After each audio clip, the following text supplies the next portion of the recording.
Good evening and welcome.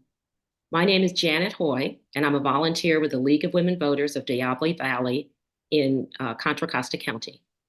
Tonight, I will be moderating the forum for Alameda County Board of Supervisors District 5. As a note, I do not reside in Alameda County and therefore am not eligible to vote in this election. A little background to begin with about this race. Alameda County has 5 supervisorial districts. Each district has a supervisor who is elected for a 4-year term. Supervisors appoint the county administrator, who is an employee of the county and runs the day-to-day operations for county services, including public health, mental health, social services, probation, child support, the public defender offices, and last but not least, elections. The Board of Supervisors also adopts the county budget, approves contracts, including funding for housing the homeless, and supervises the county administrator, according to the state constitution, state law, and the county charter. In this race, the top 2 vote getters will continue on to the general election in November. Welcome to those who are joining us in the audience. We are committed to making this an informative forum to help you make informed choices. We have structured this forum to ensure you get balanced information and that you hear from all the candidates equally and in random order. So all the candidates will be able to answer a question first and also get the last word in. We have received questions in advance from the local community. Those questions have been sorted by a team of league leaders. We will not be taking questions from the floor, so therefore we will not be using the chat function.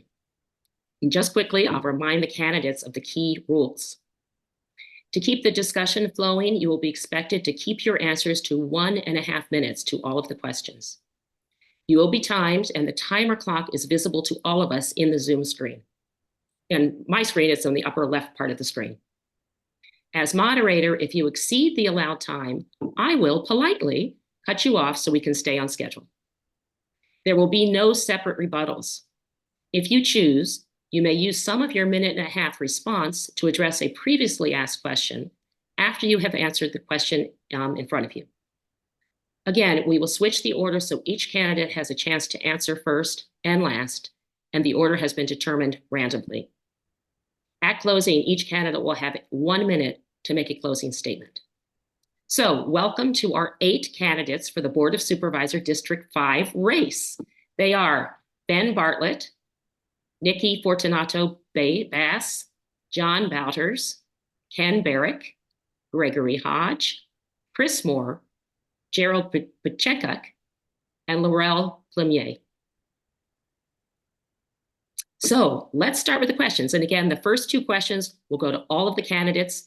And for this first kickoff question, it's going to go to Nikki Fortunato Bass. And the question has to do with collaborative effort.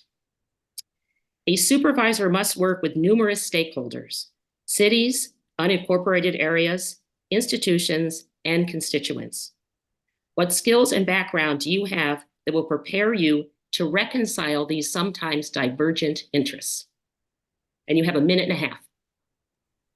Well, it's fantastic to be here. Thank you to the League of Women Voters for sponsoring this forum. In terms of your question regarding collaboration, I have spent decades working as a coalition builder. Prior to running for office, I ran 3 separate labor community coalitions over the course of a couple decades where I brought together community members, faith leaders, environmentalists, women's activists, labor unions, and others to win things like a raise in the minimum wage, good jobs on the redevelopment of the Oakland Army base. And as a council person and council president over the past 5 years in Oakland, I routinely try to engage more people in our government. And what that has looked like for me is over the course of campaigning, really surveying voters, engaging with voters, and holding town halls. I held a town hall prior to being inaugurated on the city council for both of my terms. And for the supervisors race, I'm going to be doing the same thing, holding forums, town halls, building an agenda together, and making sure that I will be moving that agenda together with you, as well as making sure that I'm held accountable. I really see myself as co-governing. I see myself as building a people-powered government where I use my forum to engage voters, engage our community through social media, newsletters, office hours, so that people know more information about what's happening in our government. Thank you. Next is Ben Bartlett. Thank you. And really, this is a great question. In my experience as an organizer with the Democratic Party, I was often sent to places where people did not engage and people had disparate interests. And my job was to speak to them and advocate for their unity to create, whether it's a voting bloc or a new community power organization. And I was good at that. I was the best organizer for the Democratic Party in the state at one point. In Berkeley, as many of you know, it's a very contentious place. We have all the factions, and my district is no exception. And after 50 years of not building housing, we were able to meet with everyone across the spectrum, from new people to old people, the people against development, people pro-development, and cobble together a consensus around developing housing. And as a result, we've turned the corner on our lack of building housing these years, and we've launched 1,000 affordable apartments, thousands more market rate. We just closed on 2 transit station villages, and as a result, our homelessness is down 5%, and our rents are coming down. So that's one example that we need to do more of at the county. Great, thank you. Next is Laurel Plimier. Thank you. So in my work with the League of Women Voters, I have spearheaded an organization that is a national group of League leaders. And we built this organization as a grassroots organization to collaborate together, to share best practices, to share information, and to collaborate and generate new ideas. And I feel like those skills put me in a good position to do the same thing at the county level with all of the diverse interests that are at the county. I also think part of collaboration is not just the ability to listen to divergent voices, but it's also getting into the community and bringing the people who need to be at the table to the table. And I think that my communications skills are well suited to reaching out to the various areas in the community that need to be brought into the table, making sure that they're aware of what the county is doing. They can come to the table, they can bring their ideas and share their ideas, and we can use those ideas to help inform our decisions. Thank you. Next is Gregory Hodge. Thank you for the opportunity this evening. Thank you to the League of Women Voters for these kind of educational forums. Over a 40-year career here in Oakland and nationally, I've learned a few important skills. One is to listen deeply, that I know that the wisdom of the group is in the collective of the group, to lift up ideas and then to lead authentically. I served as a member of the Oakland School Board. Most recently, during the pandemic, I helped organize and facilitate a group of 90 individuals and organizations to create a recovery plan during the pandemic. Not only did I work with the African-American community, but I worked with the Resilient Fruitvale group out of the Fruitvale neighborhood, worked with Healthy Havens Court, worked with Oakland AAPI Unite. So if you notice across race and across neighborhood, I was able to do that work, and we created a set of plans that then we took to the county government. And one of the reasons I think I'm running is because that plan really fell on deaf ears. The only person that met with us was the late Wilma Cheney. I've also worked with the city council and their budget retreats. I've worked with Cops and Kids as part of Code 33. I've worked nationally across and one example was Equal Voice for America's Family with 15,000 people across 3 cities, and I was the lead moderator for that, the downtown specific plan. And so I've got a range of experiences that really speak to this question of building collaboration and getting consensus. Thank you. Next is John Bowders. Thank you so much. Good evening to everybody, and thank you for joining us this evening. And with respect to collaboration, I'll give two examples in my career. Very early in my career, I began as a disaster relief director. I was a volunteer through the AmeriCorps program, and I worked for the American Red Cross. When you get dropped into a disaster zone within 24 hours of it happening, you have to be able to work with people you've never met before. In my capacity as a disaster relief director, I had to work with FEMA, the American Red Cross, local public safety officials, including EMS and first responders, sometimes the Army Corps of Engineers, also private partners in the community, as well as members of the public who are living through trauma and crisis. I've had to build coalitions through crisis to help people find solutions in immediate circumstances. Fast forwarding to the end of my career, most recently as a member of the City Council, I've served on the Ava Community Energy Board, and in my role as the chair of the Finance and Procurement Committee at that board, where we work to bring renewable energy to people living in the East Bay. I've worked to bring together labor leaders, environmental justice advocates, industry sector, as well as government and private partners to help develop the most progressive workforce workforce justice policy, so that when we do procurement for new renewable energy across California, we're doing that with locally sourced labor whenever possible. And we're doing it in a manner that's consistent with our environmental justice values as residents of Alameda County. I also do this work every day. I'm a victims advocate, and in my job, I have to assist people in crisis and work together with local prosecutors as well as resources that are provided to victims to ensure that they have the ability to live safely in their community. And collaboration is just part of what I do every day. So I'm looking forward to talking more this evening. Thank you. Thank you. Next is Chris Moore. Thank you. Thank you for holding this forum this evening as well. I have a couple of examples as well. So early in my career, I worked as an auditor and CPA, and I ended up auditing a number of cities in Alameda County, as well as the county of Solano. I also audited a number of not-for-profits throughout that and entities where funds were driven to. That required a lot of collaboration and to build trust and to really communicate the transparency of what we were doing and why we were doing this audit. In the second part of my career, I worked internationally. I worked with over 32 different countries. I led teams and worked in those countries to really craft solutions that worked for everyone. And what was clear again is you need to have very clear communications. You need to have set goals, what the goals are of the project, and clear transparency. Very important in any international project and collaborating with others, and very important in any government entity.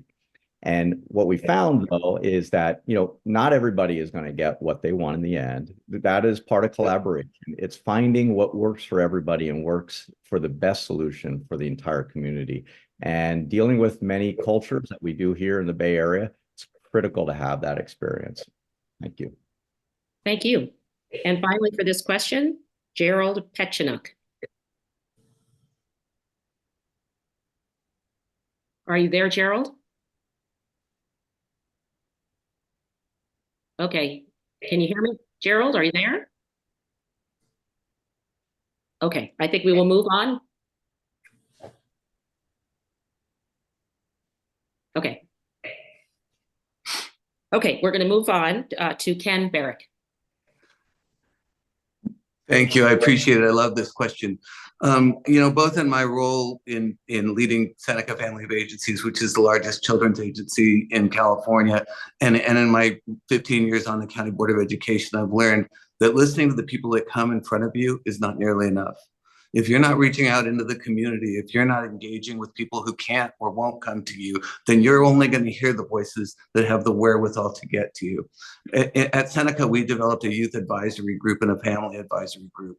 And we didn't wait. We didn't ask for people to volunteer. We reached out to people whose voices we didn't hear, and we got a completely different perspective on what we needed to do to serve young people, what we needed to do to families, and what we needed to do to serve their extended families that were caring for young people that didn't have the advantages that they needed to be able to be successful. It's the same with County Office of Education. If we listen to the people that just come in front of us, we'll never hear from the parents of the young people who are in juvenile hall and the young people who've been peripheralized to the point of not getting any service. So you have to do active outreach and engagement. We, as the governor's appointee to the Mental Health Services Act and Oversight and Accountability Commission, I did a lot of outreach into the community, both to consumers and to providers, to say, how do we bring you together to serve each other's needs? And what we found out a lot of times was we were missing it. We weren't connected. That's the kind of outreach that you have to do to be effective as a listener. Great, thank you. I'm going to try one more time. Gerald, are you with us? Okay. Thank you all for your answers to that first question.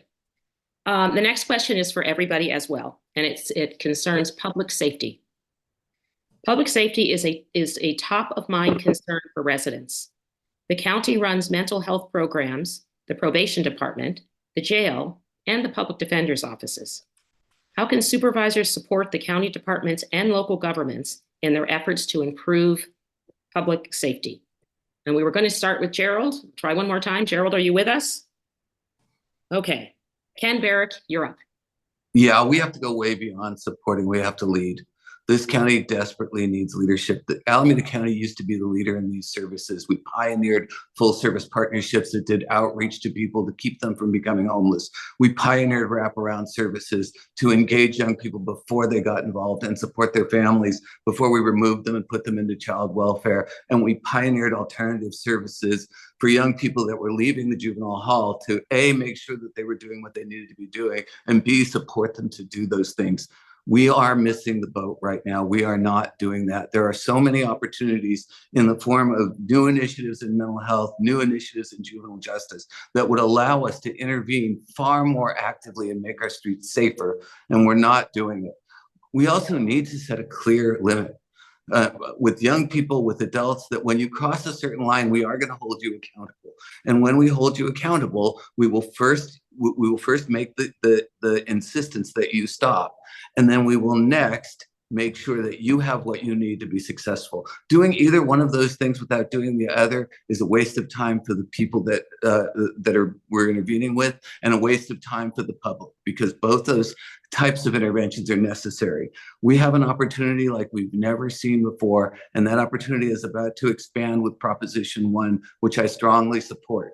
We need to execute, and we need to execute with leadership from the Board of Supervisors. Thank you. Gerald, I know you've had some issues with your internet. Are you back, and can you answer the question, although we are not able to see you? Can you hear me? Yes, we can hear you. Okay. I'll just try with the audio because that'll keep the bandwidth down with video. So, Okay.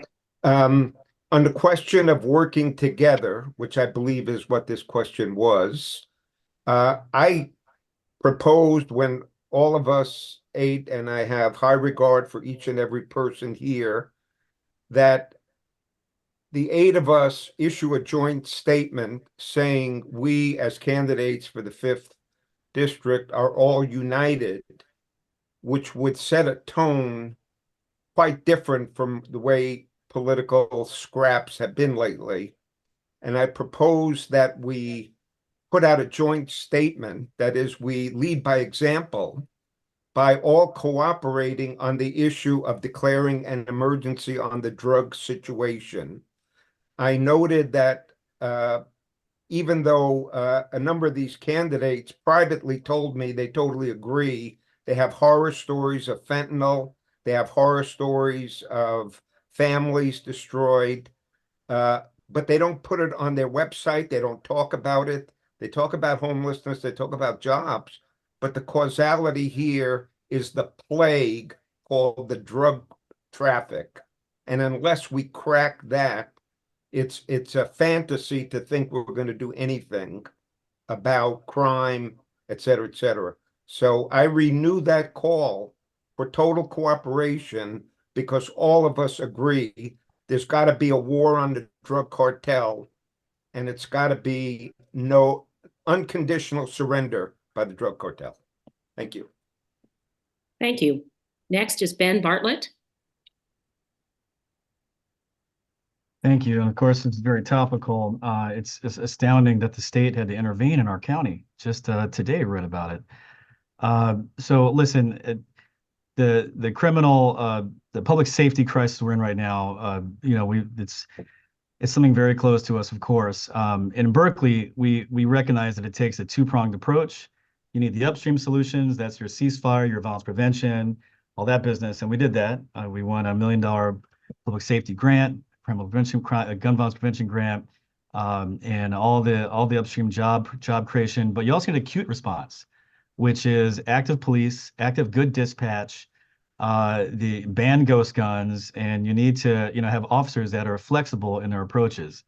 So at the county level, we need to approach that as well, and set up a regional crime center for multi-jurisdictional approaches to investigation and data sharing, special smash and grab units to get at that part of the problem, dispatch support, because the dispatch, as we all know, is failing in much of the county, and of course expanding the ghost gun ban countywide, and opening up the sheriff's contracts to incentivize recruitment, because they need that, and of course mandatory detox for people who are repeat offenders, because so much intersects with drug addiction, and of course expanding out our mental health response units and creating more behavioral health beds to get them off the streets to diminish the criminal attraction. Thank you. Next is Laurel Plinier.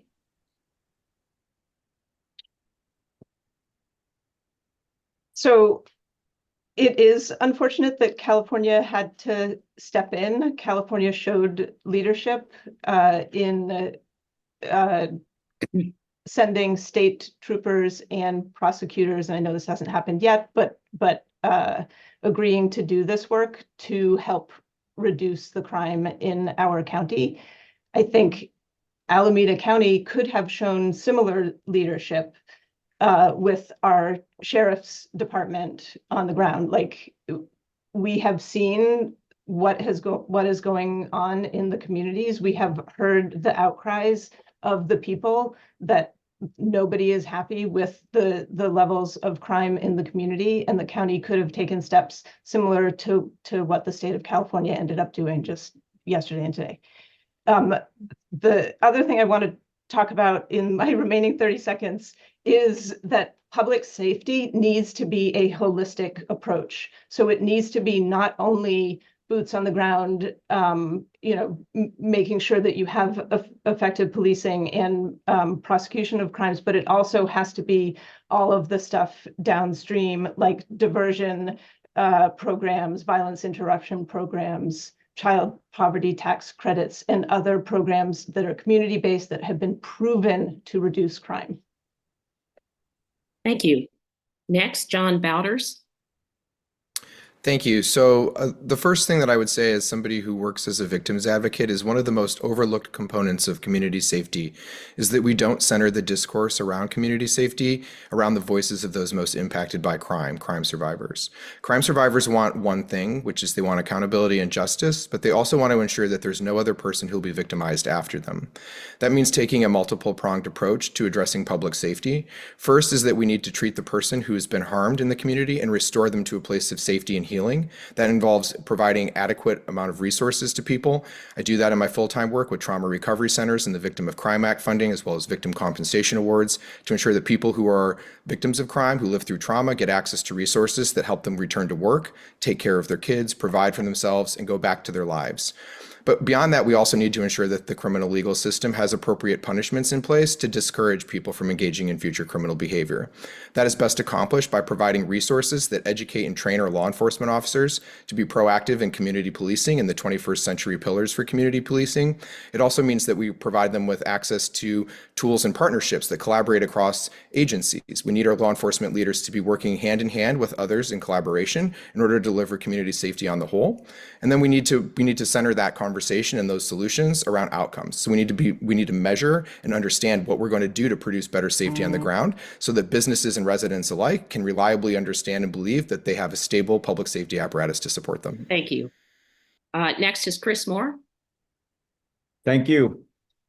Great topic. It's my number one priority, public safety. And I'm encouraged because in the Albany meeting or forum we had a few weeks ago, I was the only one to talk about public safety in this group. And I feel that I was able to open up the conversation. It's critical that we have public safety in our community because that is the foundation we need. If we don't have public safety in our community, we don't have the foundation that businesses can then build upon. They pay their tax revenues, those revenues go into the social safety net for the county to provide mental health services, to provide programs for our youth. And we just don't do that today. It's not working. I'm also the only one that has come out and said, we need to recall Pamela Price.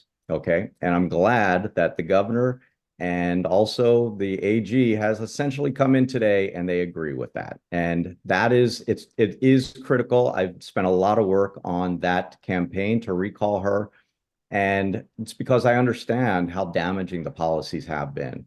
And I'm also supported by Brenda Grisham, who is one of the founders of SAFE and the entire victim community, because they have been treated severely unfairly by Pamela Price. And they support me in my effort here for run for supervisor and continue that trend. Thank you. Thank you. Next is Gregory Hodge. Hi. Thank you for this question. I mean, this is really one of the biggest issues of the day. I think we've all raised this issue in almost every session that we've been in. A couple of really basic principles around this. A fully resourced community is a safer community. I don't ever think that there's been a time where simply adding more law enforcement solves the problem. It has to be done in a holistic way. And I think somebody referenced that holistic idea, that we need to make sure that the resources that we are spending on policing are the right size of policing. The short-term solution that everybody's sort of happy about today, or maybe people are happy about it, everybody's not really happy about it, is the 122 CHP officers coming into Oakland. We don't know exactly why they're coming in terms of what they will be doing. So the big question for me is coordination. How does this get coordinated? Last week, Nikki Bass and I, along with some others, were part of a meeting around the coordination of this across the region. It harkens to the East Bay Public Safety Corridor Partnership, which was something that happened in the 90s that was going for a while. Tom Bates was one of the people that organized it. We need to make sure that we support the holistic defense approach that the Public Defender's Office has. We need to make sure that there is real oversight at the Santa Rita Jail based on a citizen review board. So it's all the systems have to be engaged in this. This is not all hands on deck. It has to be all parts of the criminal justice system. It has to be our education system. And the county could do a whole lot more to support the work that needs to be done. Thank you. Next is Nikki Fortunato Bass. Thank you for this question. Absolutely, public safety is a top priority. Everyone needs to feel safe, whether they're in their home, going to the grocery store, going to a park. And if you're in crisis, you need a quick response. I do want to share that I have been working on comprehensive community safety solutions as an Oakland Council member. And for the county, as our social service agency, there's an opportunity to address the root causes of poverty and violence. I'll name a few examples of what I think we can do. In Oakland, you may have heard that we are recommitting to our ceasefire program that is focusing on the small number of people at the center of violence to reduce violence. I think that the county could do something similar by also focusing various departments, probation, parole, and others on that small number of people. I think it's also important to say that it's unacceptable that people are dying in our jails. And as a supervisor, I would make sure that we implement the recommendations from Reimagining Adult Justice, as well as Care First, Jails Last. We need to ensure that people with mental health illness or substance use disorders, or simply who are too poor to afford housing or can't afford housing, don't get incarcerated. Some of those recommendations include citizen oversight of our sheriff, as well as investments in treatment and prevention of mental health illness.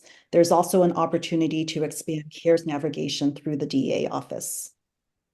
Thank you very much. Gerald Pachenik, would you like to answer this public safety question? Yes, can you hear me okay? Yes, we can. Well, first of all, I can one-up the one of their 8 things, because not only did I author the resolution in the Alameda County Republican Party calling for the recall of Soros DA Pamela Price months and months ago, took the lead on that.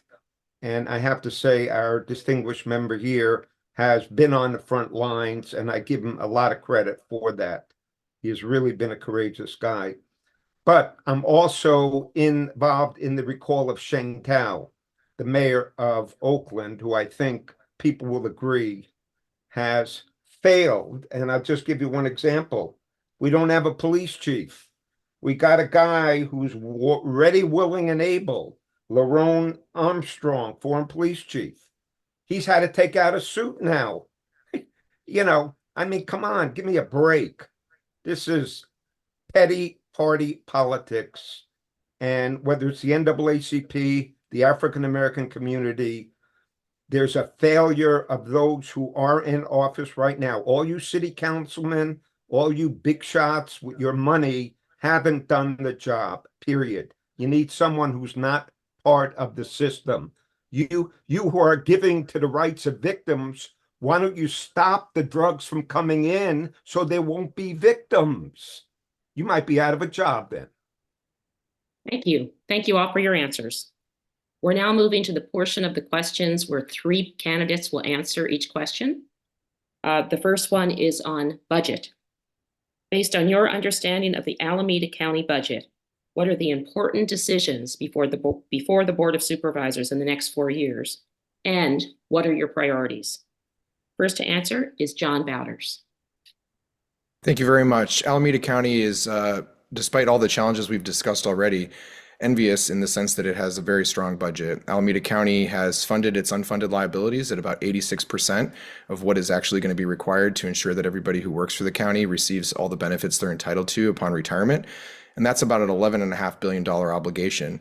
So the county has done a really good job. And in fact, current Supervisor Keith Carson has presided over the budget for the county and done a spectacular job helping manage that with the county administrator to ensure that the budget is solid and completely safe from being in a situation where we lose employees. So the budget is doing a good job. I think one of the challenges that's on the horizon is that the investments that we have in the county that we've put in that are supposed to help fund the county have seen a shock wave recently. There's a couple things. One is that local and foreign stocks that the county invests in for its retirement system lost 11.5% last year. That is a bad prognosis for the future of the county's retirement system, and we need that to turn around.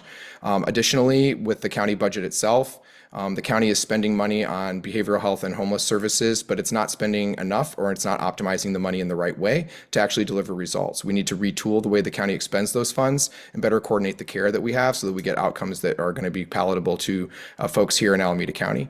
Beyond that, I think that the county's overall budget projection is going to be a little risky in the future year, in part due to the fact that Oakland is one of the only major cities in the United States, in California, I should say, that lost revenue this past year, and property taxes are a primary source of county sources of revenue.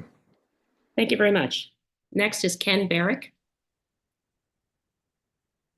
Yeah, I agree with the concerns about lost revenue, but I'm much more concerned about the fact that we don't maximize existing revenue sources and that we could do so much better. And I can break that down by department.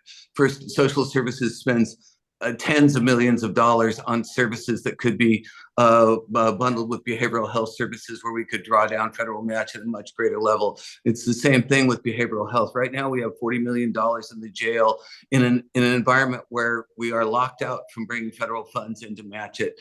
That has to be restructured into a series of community-based resources. We have an incredible opportunity when Prop 1 passes, and I believe it will, to look at $6 billion in bond funds, and then look at the concurrent mental health funds that could go in for support services and maximize that into scattered site housing opportunities, as well as residential opportunities for people with greater needs. We are looking at the greatest opportunity, again, that Alameda County has ever seen. And right now, we're not executing on any of the opportunities to maximize revenue. So when we lose revenue, it hurts 3 times as much, because we're leaving hundreds of millions of dollars of federal money on the table.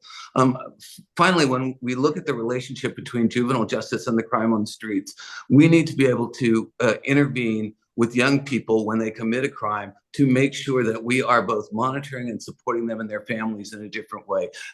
When a young person is homeless, they are far more likely to commit a crime than when they're with their families and with support. Thank you. And finally, for this question, Gregory Hodge.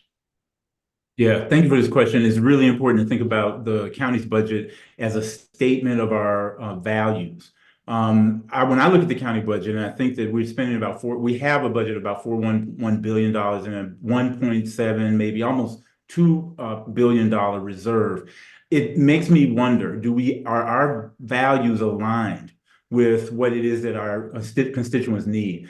The unhoused, we have 6,000 people who are unhoused just in Oakland alone. The latest point in time count hopefully will show fewer. But, the folks that are on the streets, need to be fed, need to be housed, need to be, sheltered. And I just think that the way that our budget is operating right now has not really taken that into account. Housing supports, the plan that we came up with that I referenced a little bit earlier, that has to do with the unhoused and prioritizing prevention, rapidly expanding shelter and temporary housing, investing in permanent supportive housing. I agree with Ken Barrick and the notion that, so much of what needs to happen could be happening in maximizing the resources that we currently have. As my understanding that even today, as we sit here, the American Rescue Plan Act dollars that the county received from during the pandemic have not been expended. So we have a lot of money that goes unused and not focused on the issues that matter the most. And I think we can do a much better job of it. Thank you very much. So we're going to move on to our next three group of candidate questions. Its topic is affordable housing. Lack of affordable housing is a serious concern throughout the county, and especially in Oakland and Berkeley. What is in your estimation, can realistically be done, and how quickly? And we'll start with Chris Moore. Thank you for that important area. A lot of experience in this area. So affordable housing, there's not one city in the Bay Area that has met its affordable housing requirements by the state. So in the fifth cycle, no one has met that cycle or the affordable housing requirements. And that is because they have a structure of penalizing developers and others before they can develop. Also, affordable housing at the state level or in this state runs between $800,000 and $900,000 per unit, per one bedroom unit. That's not affordable. That's unaffordable housing. So what we have to do is turn around the entire structure and incentivize development, incentivize developers to be able to develop for affordable housing and low and very low income resources or people. Those numbers are hitting in the 25% of the state numbers. In addition, we must support the true affordable housing providers, and that is the mom and pop housing providers. Those that were destroyed and pushed into bankruptcy during this entire last year and the entire moratorium, which was unfunded. And that is something that we really need to focus on in those communities, because they actually also provide affordable housing to Black and Brown communities as well. Thank you very much. Also on that question, Gerald Petchenuk. Yeah, I just got a couple of things on that. After the 2008-2009 crash, when my Political Action Committee proposed a Homeowners and Bank Protection Act that would make sure there were no foreclosures and no banks going under because of the derivatives blowout, the financial blowout of 2008. The city of Oakland, in this case, was drained of $468 million. And in 2012, the city of Oakland actually paid $193 million, or 19% of its total expenditures, to service debt. In other words, you put someone in debt, then you charge interest and interest on the interest, and you don't have the ability to build, to grow for the real economy. So the answer to this question is Glass-Steagall. It's the Franklin Roosevelt 1933 Act that put the banks in shape after they crashed. We're living in Disneyland, my friends. We got a $33 trillion debt. And if you think you're gonna nickel and dime with a little cheese here and there, it ain't gonna work. Thank you. Laurel Lemier. Thank you. Obviously, we have a housing crisis in this community. It's not unique to this community. I think the regional housing bond that is up for consideration by the county for the November ballot could potentially help with bringing in more housing and help alleviate the affordable housing problem in our county. The other thing, one other major thing that I think is an issue is how we define affordable housing. Because we have not only an affordable housing problem, we have a middle income housing problem, because affordable housing is based on the the median income for the county, and that income is continually going up. It's gone up like 60% over the past decade, which means that people who are still earning a substantial amount of money cannot afford to live in the county in the housing that we have. We need to bring in additional funds also from state and federal sources to improve our ability to create housing in addition to the regional housing bond, and focus on not only affordable but extremely affordable housing options, which will also help with homelessness problem. Thank you. Okay, moving on to the next category. It's a related category. It's people who are unsheltered, and it's a two-part question. We have funds from the city, county, state, and federal sources to address supportive housing and services. Do you have program ideas for maximizing the effectiveness of these multiple funding sources?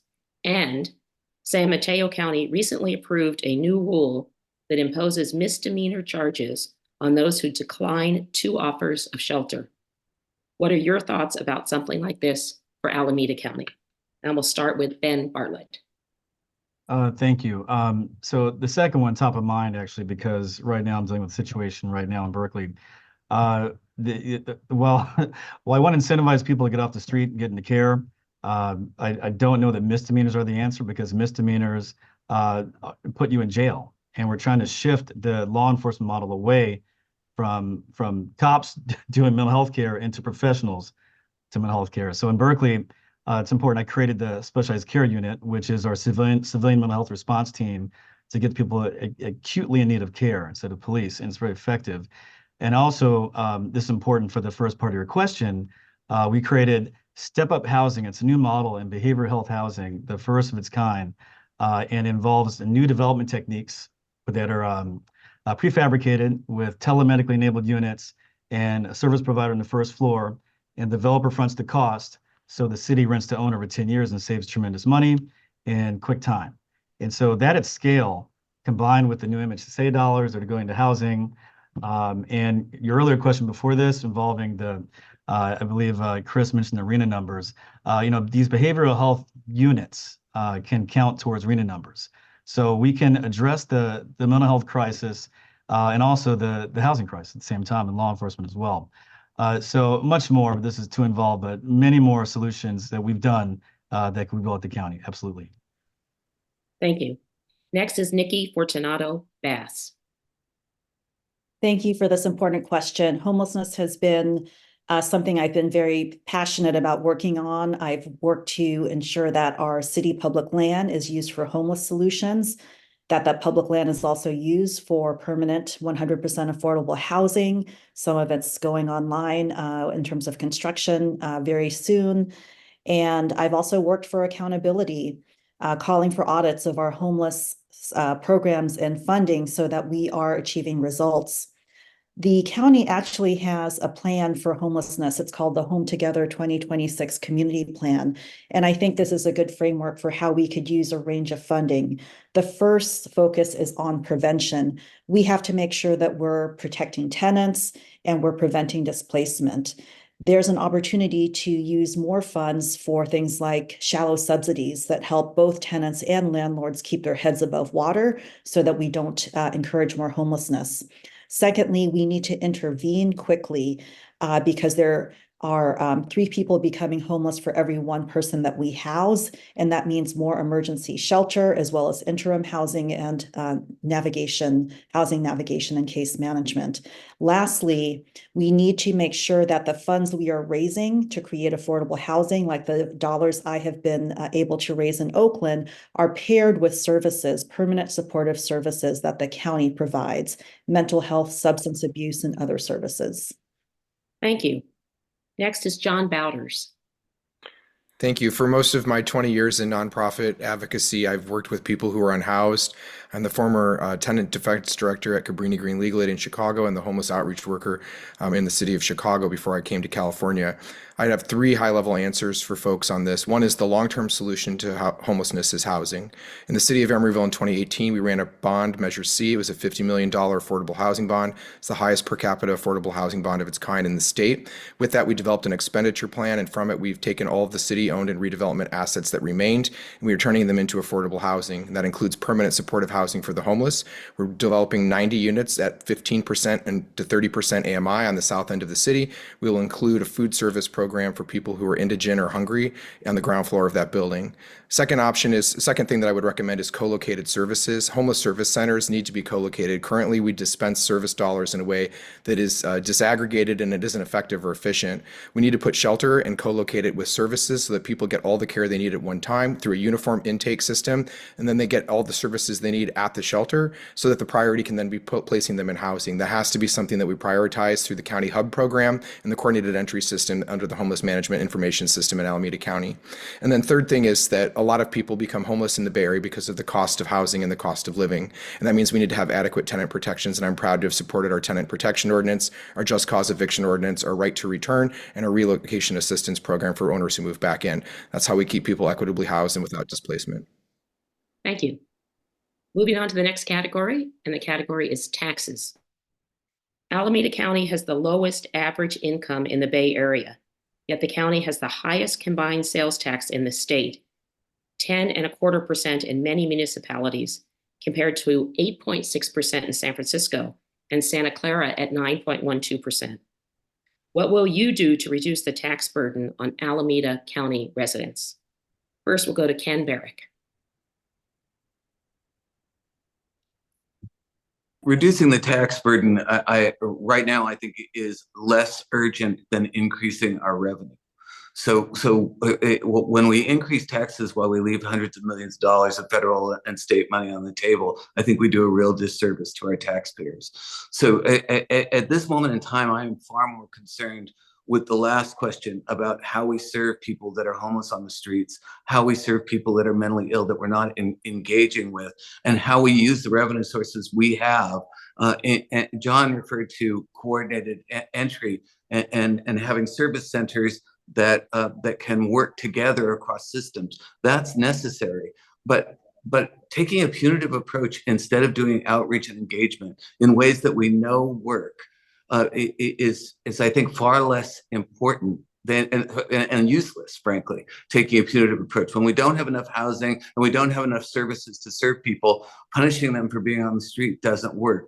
We need to make sure that we increase options like scattered site housing that we could scale right now, that we use the bond monies that are going to come out of Prop 1 right now, and that we do outreach and engagement to bring people in rather than push them out. We just need to use the money we have better and focus on maximizing how we leverage it to solve the real problems that are in front of us right now. To me, that's what's urgent. Thank you. Next is Gregory Hodge. Oh, yeah, thank you for the question. I think that the notion of increasing revenues, and I agree with my colleague Ken, that we've got to do a better job of increasing those revenues.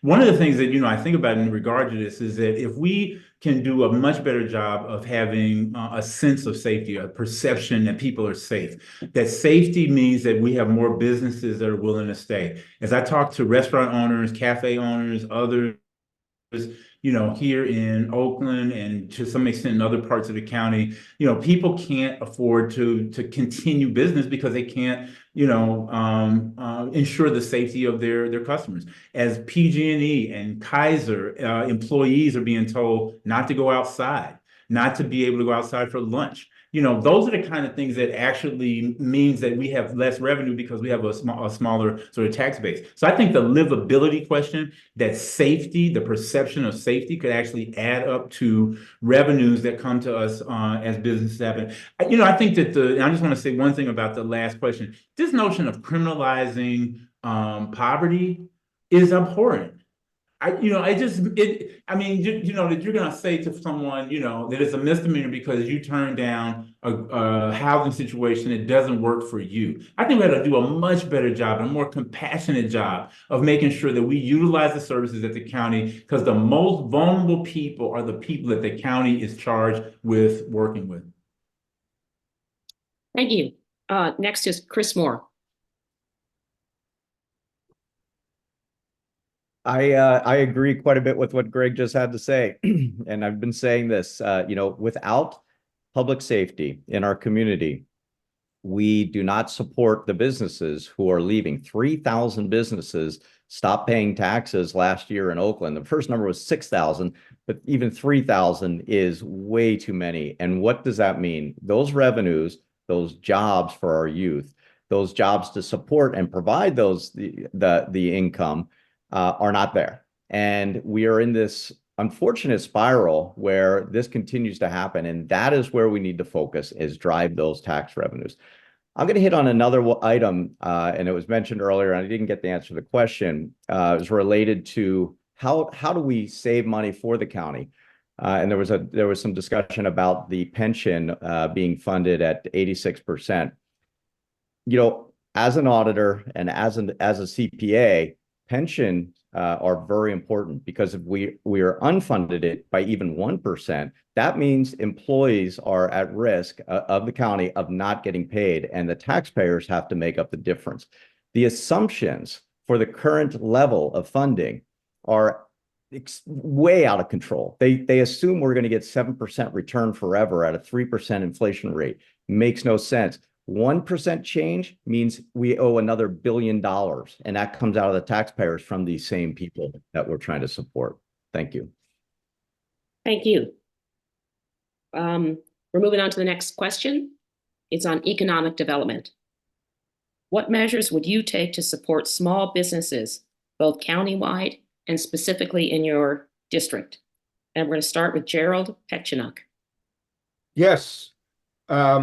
I referred to the Homeowners and Bank Protection Act, the Glass-Steagall bill, and I hate to mention it since so many of these candidates here are Democrats.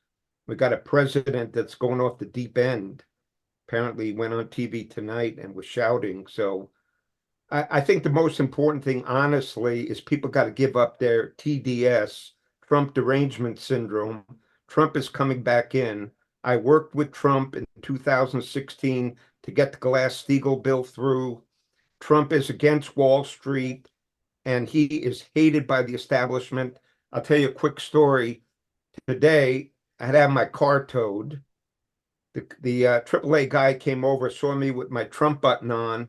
He said, you don't like Biden, do you? And I said to him something like, well, I don't think many people these days like Biden. And then he muttered under his breath, I think Biden is the worst president we ever had in the history of the United States. Then we got to Gerald, Yeah. excuse me, I just want to interrupt it's you. on economic development. I'm coming to it. Well, no, it's something else, and it's for everybody. Let's try to refrain from naming politicians. I'm not naming anyone. by I'm name. saying give up Trump derangement, because he's going to be president, and you're going to want to talk to me, because I'm the founder of the California MAGA Project to unite people. And I know economics. I know how to rebuild. I want to rebuild this city of Oakland. We need industrial parks, giving people. Time is over. Time is over. Thank you. And what I would like to say to all of you is, please don't use names. He used a number of names in that statement, and we're going to try to refrain from doing that in future. Every other person used names. Okay. Next up is Laurel Plimier on the economic development question. Right, and supporting small businesses is really important in our county. I think this is also somewhat tied to the crime issue, and it also is something that is affected by COVID. So a lot of our larger businesses are suffering and are going through layoffs, and this is not just in Alameda County. And what that is causing is a diminishing of the metropolitan areas, and small businesses thrive in those metropolitan areas. So if you have a small business that's a restaurant in downtown Oakland, and downtown Oakland is effectively shut down because nobody's coming to work in downtown Oakland anymore, that's a problem. We need to step in and provide incentives for small businesses. We need to revitalize those areas with things that are maybe creative and different from what we have done before. So if it used to be a big corporation with office workers, we need to think about other uses of those spaces and provide incentives for those uses, which will revitalize the entire community and allow the smaller businesses to come back into the area. The other thing that I think is important is doing as much as we can to minimize the bureaucracy. It is tough to be a small business in Alameda County with all of the steps that you have to take. Thank you. Next is Ben Bartlett. Thank you. So actually, the very first proposal I wrote when I got elected 8 years ago was creating the small business equity policy for the city of Berkeley. And it took years to get it through the bureaucracy. But as a result now, small businesses owned by women and minorities and new people have an on-ramp into the Berkeley economy. And so at the county, there's a similar plan that's been stalled. It needs one of us to get up there and open it up so these local businesses can thrive, get connected, get some of that $4.2 billion budget, and begin to feed their families and live their dreams and create businesses. These coastal cities that we're a part of have dislocated from small businesses through the years. They've become co-opted by large corporations and educational jobs. As a result, our tax base is limited and subject to being thwarted by market forces. So we've got to go back to the roots and get people working and starting businesses. And so in Berkeley, we've supported them through special grants, forgivable loans. The arts are a huge function. I created an arts program to drive arts commerce, arts competition, because that's a massive driver of economic development. So we can leverage new finance districts to build out our new health system and make 15,000 behavioral healthcare beds, and let local businesses work in that industry, help making it and managing it. And then we may see an expansion of wealth, finally. Thank you. The next category, and this is question number 8, if anyone's counting, is juvenile justice. What community-based and health-centered measures would you support to transform our youth justice system? And we're going to start with Nikki Fortunato Bass. Thank you for this question. In addition to the Reimagining Adult Justice, there's also a report by a coalition of organizations called Reimagining Youth Justice. And I think what is really important is to center our young people as we think about the county being our primary social service provider, the primary healthcare provider. The place where we can really alleviate poverty, we have to focus on young people.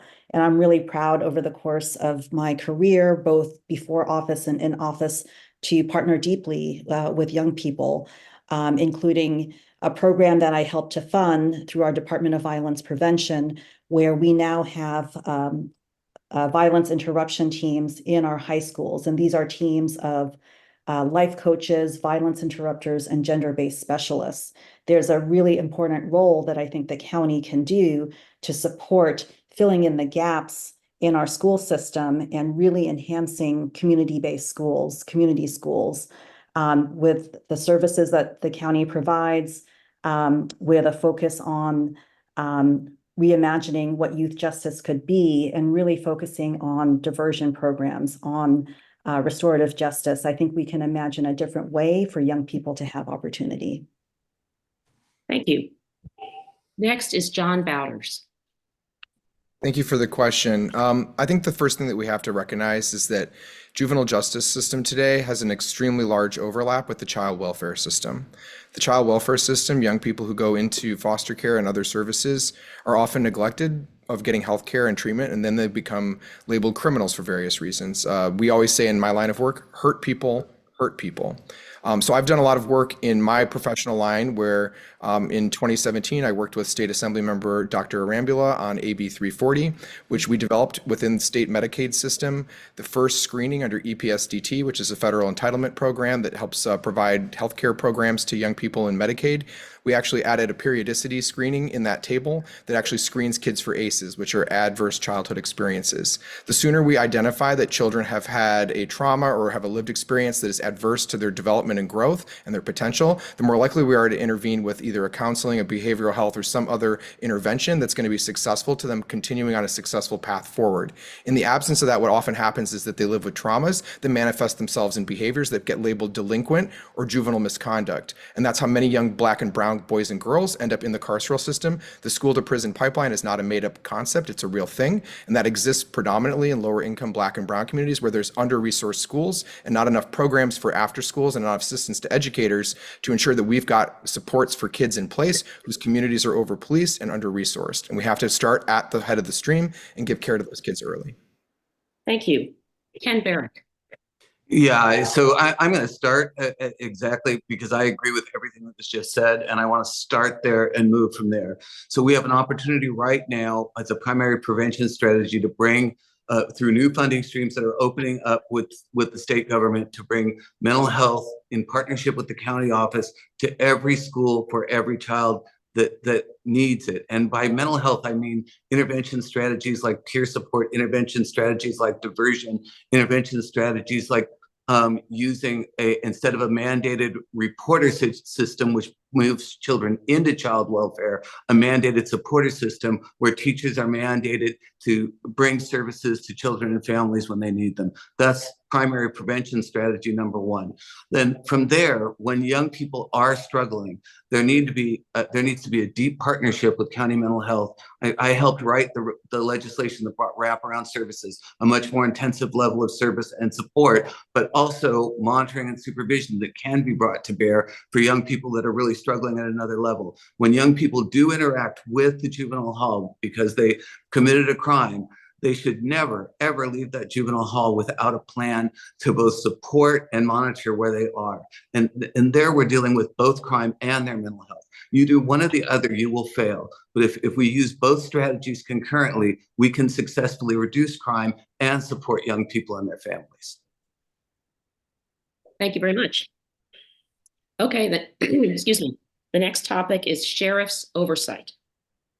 The Board of Supervisors is working on implementing recent legislation about oversight of the county sheriff, Assembly Bill 1185.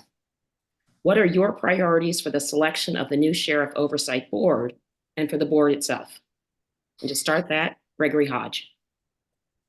Yeah, thank you for the question. And I really wish I could have answered the youth development question because these two questions are related in terms of the juvenile justice, school to prison pipeline, and what happens to adults who end up at Santa Rita. It is untenable that what happened to Donald Nelson would happen. A 68-year-old African-American man was beaten essentially to death. His family went a week without hearing where he was, and he died alone.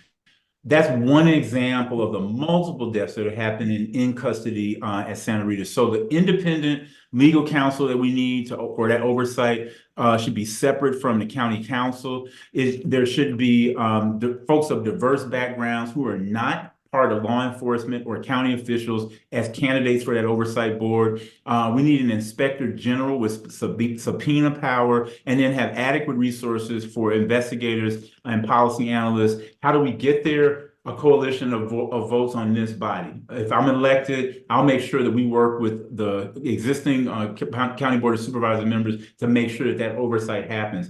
It is immoral. It is wrong. It is just flat out wrong that kind of thing has happened, and that our current Board of Supervisors is taking this long in the middle of this crisis. When we talk about families, I stood with families in front of the county administration building at a demonstration about 18 months ago on this very issue, and the pain that is real. Thank you. Next is Chris Moore. Great question once again. I think this stems back to transparency from our board of supervisors.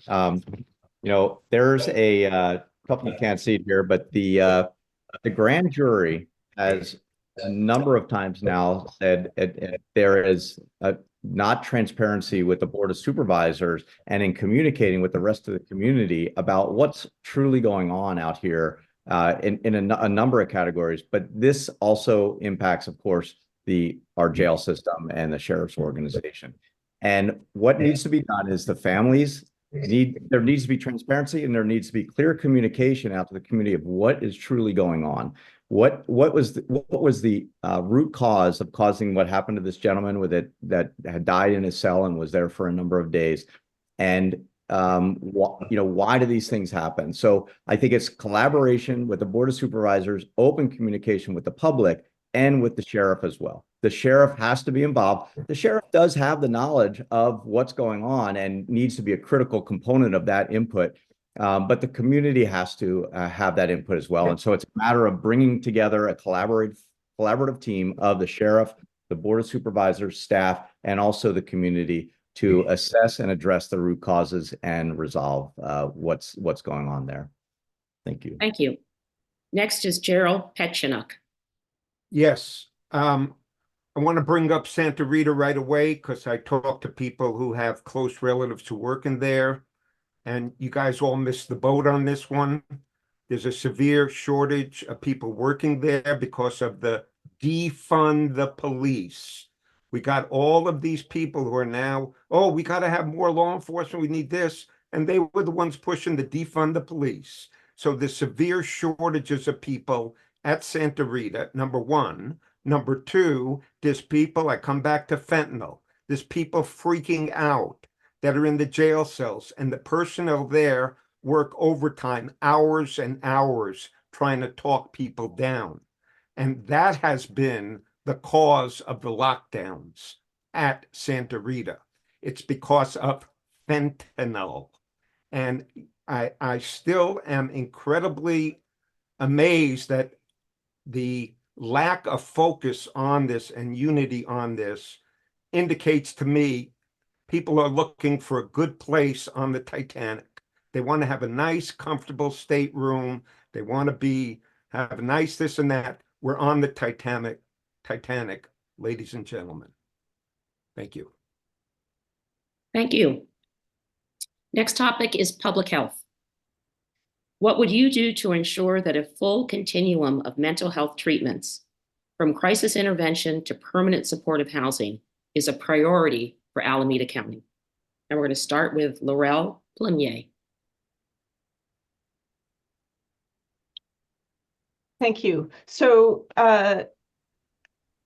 obviously, to prioritize mental health treatment and permanent supportive housing requires budget dollars. I wanted to talk a little bit about the budget that we referred to earlier. One of the issues, and this came up talking about Santa Rita Jail too, one of the issues that we have with funding is that we are understaffed and our staff are often underpaid across county agencies, and this opens us up to exposure. It's the same exposure that resulted in the $7 million verdict for the wrongful death at Santa Rita Jail. And it is happening in other areas as well, not just limited to the county jail.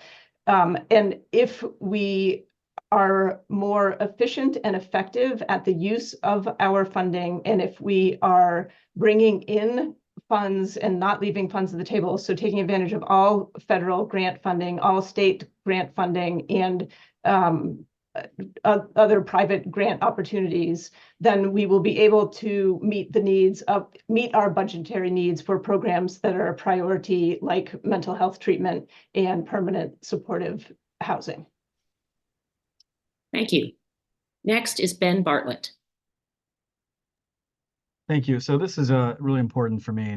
My mom almost became homeless. I came face to face with the crisis on the streets, which involves housing, it involves poverty, it involves healthcare, mental health care. So I worked hard to shift the frame in Berkeley towards healthcare. And so I wrote Berkeley's Health Equity Plan. I funded the Black Health Hub and helped launch that. I created the Specialized Care Unit, which is a civilian mental health response team. Created Step Up Housing, behavioral health housing. Put mental health counselors in the local schools. Created a community health worker initiative and a health impact bond initiative with the county. And so it's super important that we maintain this frame, this direction, and hone in on this because this is ground zero for the crisis we're facing. It spirals out into housing, into public safety, and it's also moral, right? It's irredeemable of all of us to walk by people dying on the street and be expected to be okay with that. And so somewhere along the way, we've lost our way. And 50 years ago, when we deinstitutionalized and people are on the streets, they've never left. So we've got to just maintain the focus, maintain the direction, the energy, and the funding to address this. And then we'll see a proper way of life in this county. Thank you. Next is Nikki Fortunato Bass. Thanks for this question. I think so much of this work requires leadership, and I do want to touch upon the work that I did co-chairing the Reimagining Public Safety Task Force in Oakland. That was a collaborative process with literally over 100 volunteers engaging the community despite COVID. And from that work, there came a series of dozens of recommendations. And these recommendations were something that we were able to act upon in a relatively short period of time. This work happened through 2020 and 2021. In the 2021 budget that I led, we were able to put into motion an expansion of violence prevention, as well as through partnership with the community.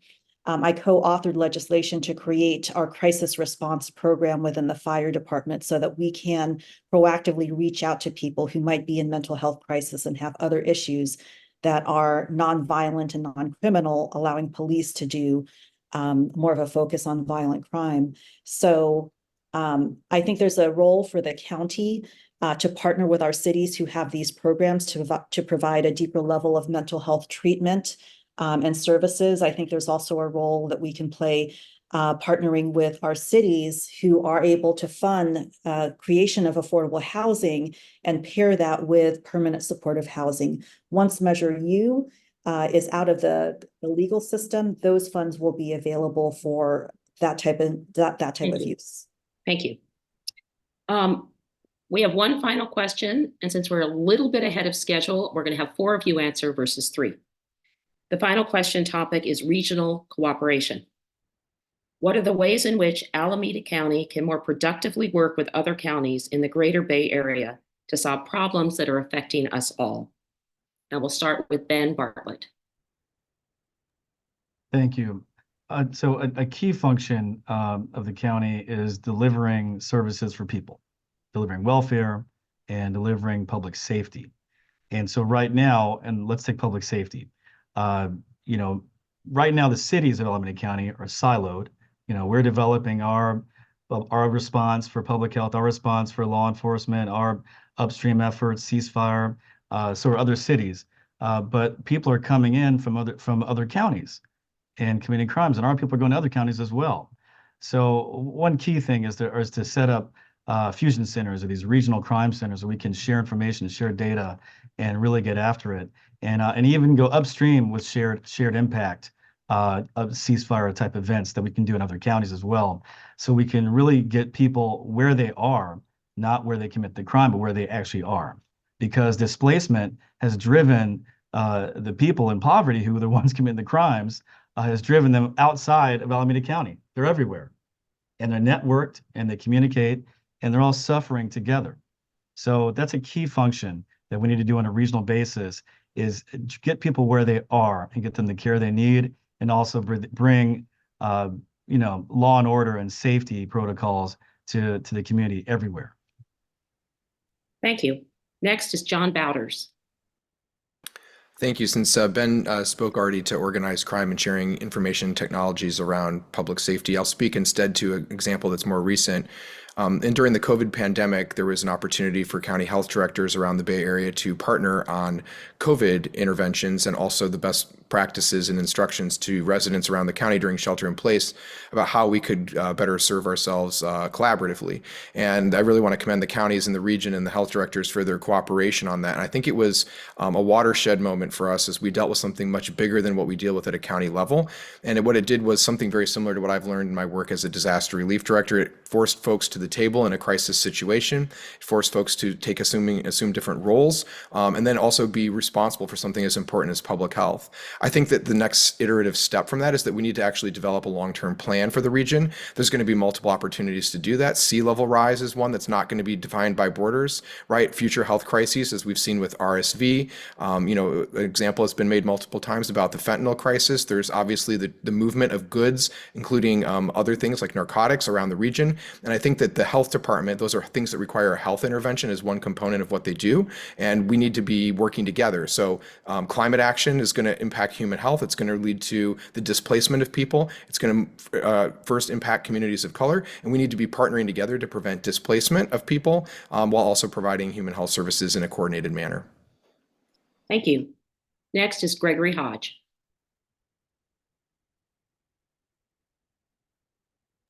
Thanks again for that question. I mean, I think that the fundamental importance of this can't be overstated, that the regional efforts around safety, around housing, around mental health services all make a huge difference. The meeting that I referenced that Nikki and I were part of, there were about 40 law enforcement, public officials, mayors in that meeting, and it really harkens to something that we were doing back in the 90s, East Bay Public Safety Corridor Partnership, which ran from Contra Costa County and Richmond, all the way through Berkeley, Oakland, down into Fremont. That approach, and it was really great to be in that meeting, to be a facilitator in that, to hear people talk about the possibilities of a uniform pursuit policy, a pursuit policy that runs across all of the municipalities, data sharing, using resources that we can all use. And it was the beginnings of a conversation. And I give credit to the convener. It was the mayor of Berkeley who helped convene that meeting. Housing has to be addressed regionally, that the $500 million Bar-High plan that came out a couple years ago is still a decent plan. The safety net across the region is where we need to connect all of our community-based organizations, starting, for instance, with youth centers, the RISE Center in Richmond, all the way down to East Oakland Youth Development Center, Youth Uprising. Those folks generally already talk to each other. And the big question is, how are they working to make sure that we have a full safety net that no kid falls through on our watch? Thank you. Ken Barrick. Yeah, I really want to focus on what the county does as it relates to trying to create a regional approach. So $700 million in health and mental health funding, all of which could be used to create a regional approach to intervention, and a partnership with the County Office of Education to create a regional approach to intervention, all of which could impact safety. Social services and the safety net, and bringing all of the jurisdictions together to have a regional approach to how we intervene for housing security, to how we intervene and use those funds to support people, to keep them out of some of the justice systems and to keep them out of the juvenile hall. And finally, the question you asked earlier about the juvenile hall and about a juvenile justice and how that could be a countywide approach and link folks together. Look, folks want the county to do those things that the city is primarily funded to do. And I think we can help to coordinate that. We can bring people together. We can convene. We can provide support and direction. But we need to do our job. And our job is having a far better mental health and supportive system, having a far better system to support juvenile justice and youth transitioning from juvenile justice, and to look at Alameda Health Systems and the Alameda Alliance and make sure that they're working effectively across healthcare to make sure that we're providing the supports necessary in health as well. Thank you. And thanks to all of you for your thoughtful and informative answers. I think it's been really helpful to get your thoughts on all of these topics. So now we're moving on to the 1-minute closing statements. And Ken, if you can take a quick breath there, you are up first with your closing statement. You have 1 minute. Great. My closing statement is that we can do so much better, folks. We can do so much better. You know, I spent 30 years developing the largest children's nonprofit in California, and through that working as a governor's appointee to the Child Welfare Council, to the Mental Health Services Act Oversight and Accountability Council, and as an advisor to the justice system during the closure of GJJ. I've been a consultant to many of the counties in California and many of the nonprofits. We know how to make this work, and we know, frankly, that other jurisdictions are doing better than us. We know that counties like Monterey and counties like Los Angeles have brought creative solutions to bear in areas that we haven't. We can use the resources that the county has and the county is not accessing, that if we have the expertise we can access to make Alameda County a much better place to live. Thank you. Thank you. Next is Gerald Petchinuk. Okay, I have two things to say in closing. One is, I believe every one of these people here is dedicated and really cares about every single person. I want to point out again the work of people who are fighting drugs.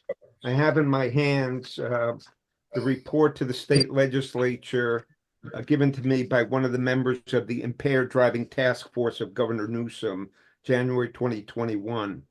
And it talks about marijuana impairment as a cause of accidents, that we have not followed the recommendations to do something about it. You want to do something about crime, do something about drugs, or else you're kidding yourself. Finally, there is a lady named Yogananda Pittman. People in the Berkeley campus are living in fear because this police chief is a dud. Thank you. Next is Chris Moore. Thank you. You know, the career politicians that are running have spoken about themselves, their accomplishments, their political endorsements, their results. Emeryville, it has the prize for being the #1 most dangerous city in California.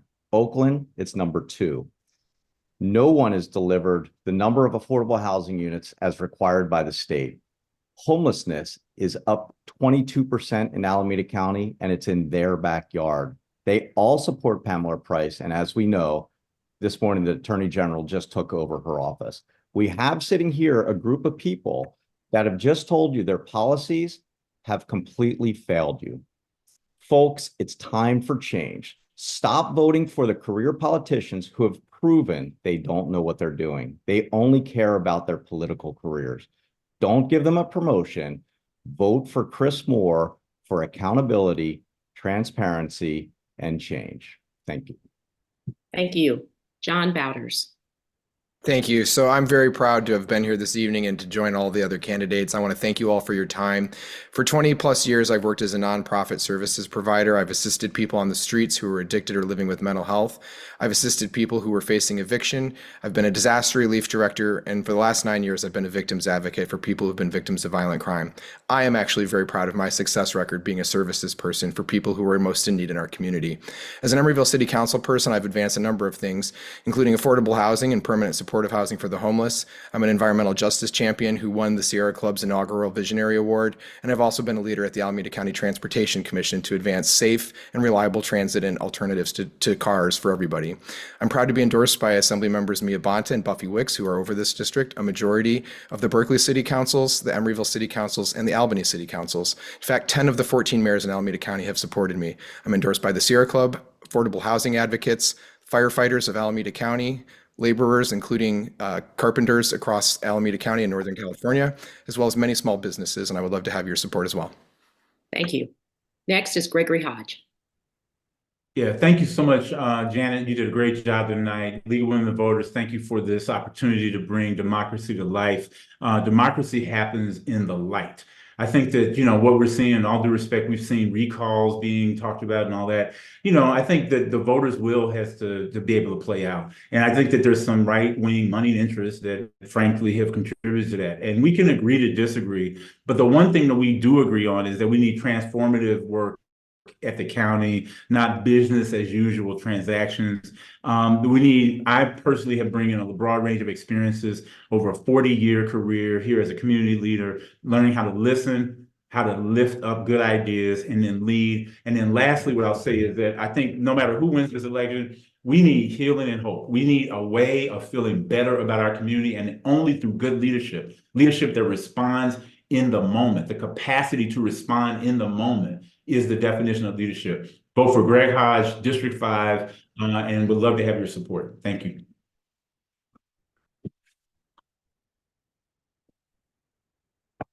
Janet, you're muted. So sorry, I had to cough. Laurel Plenier. Thank you so much for hosting this forum and, of course, for all of the work that the League does to keep voters informed. And thank you to the entire panel of informed public servants who are candidates and all want to see a better Alameda County. I am honored to be among you. I am a U.S. Army veteran. I am endorsed by both vets. I am a mom of 2 teenagers, and I've lived in Alameda County in District 5 for more than 20 years. My professional background is as an attorney and a data scientist, and I have been a nonprofit leader with the League of Women Voters for the better part of a decade. For years, I have worked tirelessly behind the scenes building community, advocating for effective policies, and I'm ready to roll up my sleeves and strengthen our communities as your next District 5 supervisor. We deserve smart, community-focused, data-driven solutions, and I have the knowledge and the leadership to bring them, and I would be honored to have your vote. Thank you. Thank you. Ben Bartlett. Thank you. And it's been a wonderful experience with all of you tonight. I'm really appreciative. The county's #1 job is to take care of people. And I have a proven track record in Berkeley of finding real solutions for real people. It's because my family is from here. Been here 5 generations. People like my father, Dale Bartlett, my uncle Ron Dellums, they taught me to fight for people. And 8 years ago, I had to step up when my mother was violently displaced and the county failed her with a 14-year wait list for senior housing. So I ran for office back then to protect people like her and like you right now. So in council, I've led on what matters most, and my work has been recognized all over the country. I've created civilian mental health response teams, supportive housing for the homeless, 1,000 affordable apartments, won a $1 million grant for violence prevention. And now Berkeley has lowered homelessness by 5%, while the county's gone up 22%. And we've lowered shootings here by 39%. So these solutions I know work, and I want to implement them at the county at a broader scale for all of us by creating 15,000 mental health care beds and putting public safety at the center of county policy. Thank you. Learn more at ben2024.vote. Thank you. Thank you. And finally, Nikki Fortunato Bass. Thanks again for having us. We have an opportunity at the county to continue supporting progressive leadership in this district for health, for homes, and for safety. For decades, I've organized with our most vulnerable workers and residents, winning living wages, winning tenant protections, winning environmental improvements. And on Oakland City Council, I'm tackling the tough issues that face our city and our county. I've authored a winning measure that's raising $350 million for up to 2,400 homes, but we need partnership and resources from the county to provide the supportive services to house our unsheltered neighbors. I've been working to create safer communities with a broader coalition. I've created a crisis response program, expanded violence prevention, and focused policing on violent crime in our businesses. But we need the county's partnership. I'm proud to be endorsed by Senator Nancy Skinner, the California Nurses Association, the Berkeley Tenants Union, and so many more, and I hope to have your vote. Thank you, and thanks to all of you. Campaigning and serving in these very public roles is really demanding, and we appreciate your willingness to serve. And thank you, all of you who are in the audience, for your interest in learning about the candidates in this very important race. This forum has been sponsored by the Leagues of Women Voters of Oakland, Berkeley, Albany, Emeryville, and Piedmont. Tonight's recorded program will be on our website and available on many platforms, including KTOP and some of our YouTube channels. A ballot is being mailed to every voter. Some of you may have already received it. It started on Monday. Registration and voting links are on our website. When you get ready to complete your ballot, please check vote411.org, the League's nonpartisan election online tool, which provides background and information on the candidates and the ballot measures that will be on the ballot on March 5th, including an individualized ballot just for you. Again, it's vote411.org. A final reminder, the League of Women Voters, now more than 100 years old, and our birthday is coming up on Wednesday, does the hands-on work of defending democracy year-round. We hope you'll join us. This ends our program. Thank you and good evening.